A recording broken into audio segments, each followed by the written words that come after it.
મારું નામ રાણાભાઈ નાગજીભાઈ સાકટ, રાણીવાડા સરપંચ. આ ભાઈ કપાસની ખરીદી કરવા ગામ જાગદારથી આવેલા છે. શેઠનું નામ નનકુભાઈ છે. તમારું નામ ભાઈ? કનુભાઈ. આ બોલેરો ગાડી લઈને આવેલા છે. અને આ જે ખેડૂત છે એનું નામ મનસુખભાઈ ખેતાભાઈ સાકટ છે. એનો કોલ આવતા મને કોલ કરતા જણાવેલ કે અહીંયા ગેરરીતિ કપાસમાં કરે છે, એટલે તમે આવો. મેં આવતા મને જાણવા મળેલ કે અહીંયા 2 કિલો એક ધારણે 2 કિલો કપાસ વધારે લઈ જાય છે. એટલે મેં માપતોલ અધિકારીને કોલ કરતા સાહેબ અધિકારી અહીંયા આવેલા છે અને કાયદેસરની કાર્યવાહી કરેલ છે.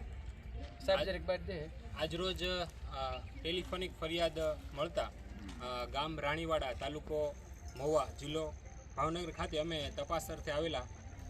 જે દરમિયાન તપાસ અર્થે જાણવા મળે કે કપાસની ખરીદી કરનાર જે વ્યક્તિ છે એ જે ઉપયોગમાં લેતો વજન કાંટો છે એ વજન કાંટો ફેર ચકાસણી મુદ્રાંકન કરાવેલું નથી, અને જે લોખંડ વજન છે એ લોખંડ વજન છે એનું સર્ટિફિકેટ નથી.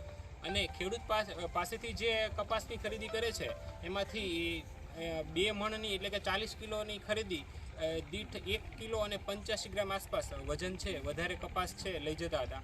જે અન્વયે લીગલ મેટ્રોલોજી એક્ટ 2009 અન્વયે જે કપાસ ખરીદનાર છે એમની સામે પ્રોકેસ દરખાસ્ત કરી અને જપ્તી ફાડેલ છે. અને વજન કાંટો જે બીમ સ્કેલ છે અને લોખંડ વજન છે એને જપ્ત કરી આપણી મહુવાની કચેરી છે ત્યાં અટકાયતમાં રાખેલ છે.